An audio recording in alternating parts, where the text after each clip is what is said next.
Hello दोस्तों, नमस्कार, जोहार, जय मसीह की। दोस्तों, आप सब कैसे हैं? मैं आशा करता हूं आप सब परमेश्वर की कृपा और दया से अच्छा और स्वस्थ ही हैं। और मैं भी परमेश्वर की असीम दया कृपा से अच्छा और स्वस्थ ही पाया जाता हूं।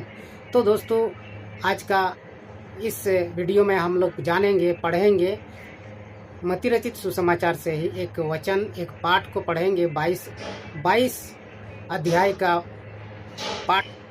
तो दोस्तों, आज हम लोग मत्ती रचित सुसमाचार से 22 अध्याय का 24 से 46 पद तक पढ़ेंगे। और इसमें हम लोग जानेंगे कि परमेश्वर पिता हम मानव जाति को आज का दिन में क्या शिक्षा देने का प्रयास कर रहे हैं, और हम लोग उस प्रयास, परमेश्वर का प्रयास को कैसे संभव कर सकेंगे। और आज के वचन के द्वारा हम सबों को क्या शिक्षा देने का इच्छा रखे हैं। तो चलिए दोस्तों, बिना देर किए हुए हम लोग बाइबल का उस वचन को पढ़ते हैं। तो बिना देर किए हुए चलिए वचन की ओर जाते हैं। मत्ती रचित सुसमाचार 22 का 24 से 46 पद तक। यहाँ पर लिखा है, पुनरुत्थान का प्रश्न। उसी दिन सदूकी ईसा के पास आए। उनकी धारणा है कि पुनरुत्थान नहीं होता। तो दोस्तों, यहाँ पर हम लोग जान पा रहे हैं कि उसी दिन सदूकी ईसा के पास, तो सदूकी एक समाज है। सदूकी समाज के लोग जो है वो ईसा मसीह के पास आते हैं और उनसे सवाल करते हैं, क्योंकि उनको विश्वास नहीं है कि पुनरुत्थान भी एक है, जो पुनरुत्थान होता है, लेकिन उसको विश्वास नहीं है। तो ईसा मसीह के पास आके उन्होंने सवाल किया। उन्होंने ईसा मसीह से यह प्रश्न रखा, गुरुवर, मूसा ने कहा, यदि कोई निसंतान मर जाए तो उसका भाई उसकी विधवा को ब्याह कर अपने भाई के लिए संतान उत्पन्न करे। अब हमारे यहाँ 7 भाई थे।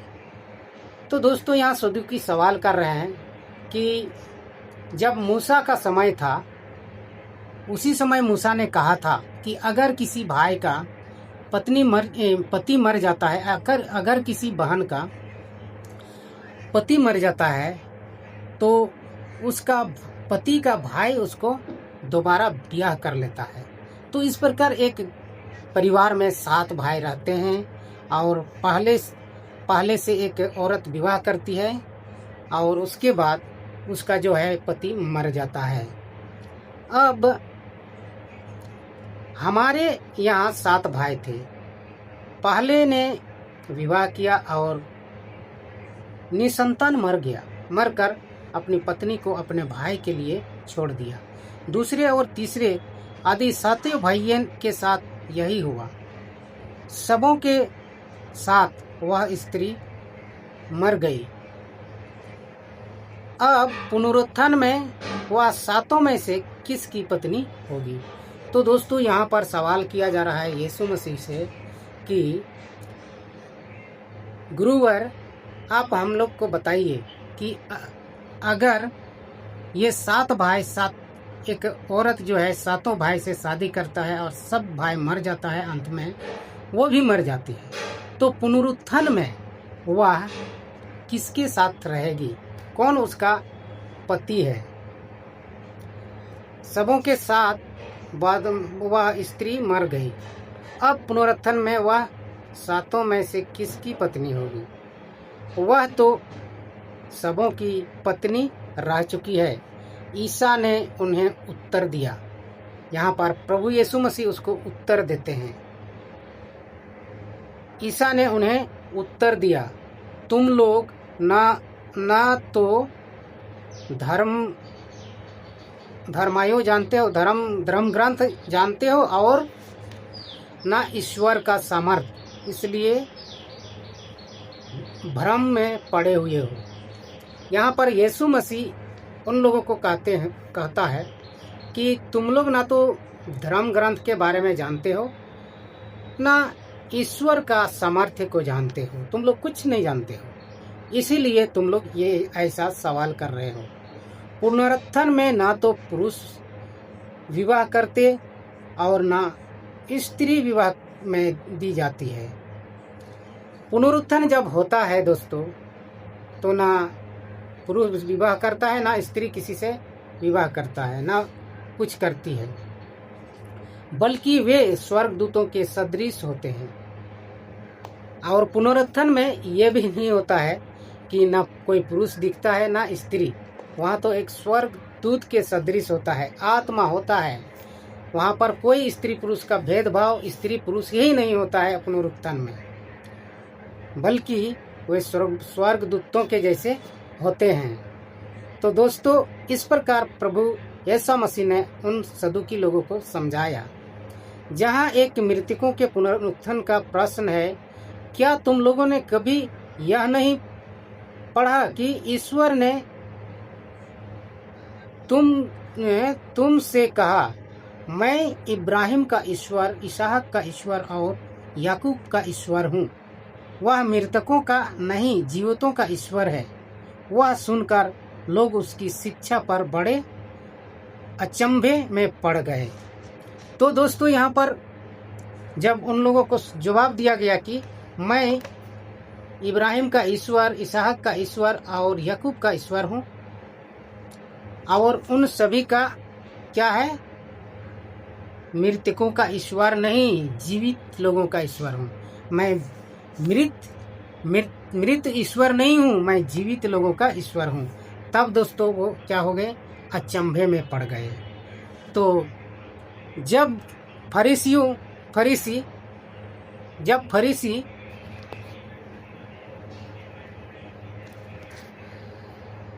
फरीसियों ने यह सुना कि ईसा ने सदूकियों का मुंह बंद कर दिया था, तो वे इकट्ठे हो गए। और उनमें से एक शास्त्री ने ईसा की परीक्षा लेने के लिए उससे पूछा।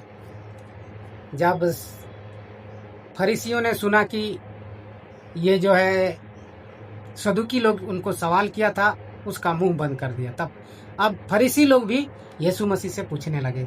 क्या पूछ रहा है, हम आगे वीडियो में बने रहे देखेंगे। तो यहाँ पर पूछ रहा है, गुरुवर, संहिता में सबसे बड़ी आज्ञा कौन सी है? उसने आज्ञा के बारे में पूछा कि संहिता में सबसे बड़ी आज्ञा कौन है, क्या है?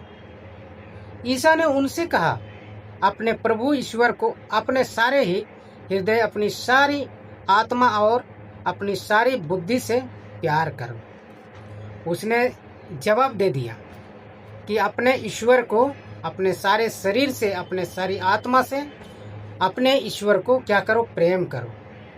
यह सब वे बड़ी और पहली आज्ञा है। यही सबसे बड़ी और पहली आज्ञा है। दूसरी आज्ञा इसी के सदृश है, अपने पड़ोसी को अपने समान प्यार करो।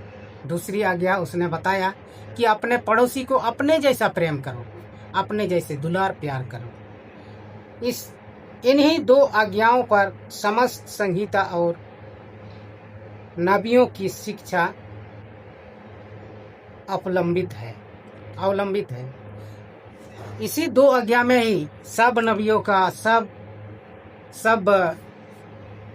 क्या बोलते हैं, शिक्षा जो है सब इसी में है। इसी को मानो, सब इसी में है। ईसा ने इकट्ठे हुए फरीसियों से पूछा, मसीह के बारे में तुम लोगों का क्या विचार है? वे किसके पुत्र हैं? फरीसियों से ईसा मसीह ने पूछा कि मसीह के बारे में तुम लोग क्या जानते हो और वह किसका पुत्र है? उन्होंने उत्तर दिया, दाऊद के। क्या किया? उन्होंने कहा, दाऊद के। तब दाऊद आत्मा की प्रेरणा से उन्हें प्रभु क्यों कहते हैं? उन्होंने तो लिखा है, क्या लिखा है? प्रभु ने मेरे प्रभु से कहा, तुम तब तक मेरे दाहिने बैठे रहो जब तक मैं तुम्हारे शत्रुओं को तुम्हारे पैरों तले न डाल दूं। यदि दाऊद उन्हें प्रभु कहते हैं तो वह उनके पुत्र कैसे हो सकते हैं? उनके पुत्र कैसे हो सकते हैं? नहीं हो सकते हैं। इसके उत्तर में कोई ईसा से एक शब्द भी नहीं बोल सका और उस दिन से किसी को उससे और प्रश्न करने का साहस नहीं हुआ। तो यहाँ पर हम लोग आमेन तो यहाँ पर हम लोगों ने देखा प्रभु यीशु मसीह को दो समाज के लोगों ने सवाल किया, और दोनों सवाल या दोनों समुदाय के लोगों को उन्होंने जो जवाब दिया, और सब वो लोग जो है शांत हो गए। तो दोस्तों, आज का इस वचन से हमें शिक्षा क्या मिला, आप लोग ध्यान से सुने हैं, इसीलिए हमको बताने का ज़रूरत नहीं है, नहीं तो मैं फिर से थोड़ा सा प्रयास करता हूं जानने के लिए। तो इसमें हम लोग देखें कि परमेश्वर का जो राज है, परमेश्वर का जो पुनरुत्थान है, वहाँ पर हम मानव जाति जैसे अभी इस दुनिया में है, यहाँ पर हम लोग स्त्री है, पुरुष हैं, दो जाति हैं। लेकिन पुनरुत्थान जब होता है तो वहाँ पर कोई नर नारी या पुरुष स्त्री नहीं होता है।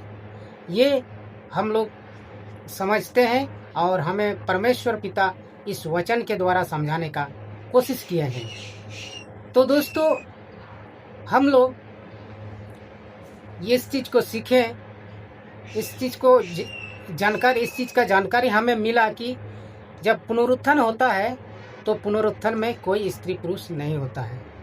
यहाँ एक सवाल और है कि सबसे बड़ा आज्ञा क्या है।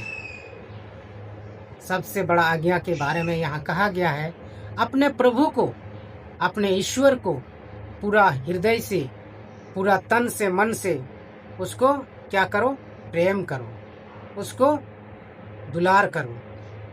इसी में सब कुछ है। और दूसरी बात है कि अपने आस पड़ोस के लोगों को अपने जैसे प्रेम करो। अपने जैसे मतलब आप अपने शरीर को कैसे प्रेम करते हैं, उसी तरह आप उन सबों को भी प्रेम करो। तो दोस्तों, आज का विषय में हम लोगों ने जाना पुनरुत्थान और आज्ञा के बारे में। हम लोगों को सिखाया गया कि अपने पड़ोसी को अपने जैसे प्रेम करो। तो आज का विषय से हम लोग आज सीख चुके हैं कि अपने पड़ोसियों के साथ कैसे व्यवहार किया जाता है और कैसे व्यवहार करना चाहिए। तो आज का इस पाठ में इतना ही। फिर मिलते हैं हम लोग अगला पाठ में, नेक्स्ट पाठ में। तब तक के लिए सबको मेरी ओर से जय मसीह की।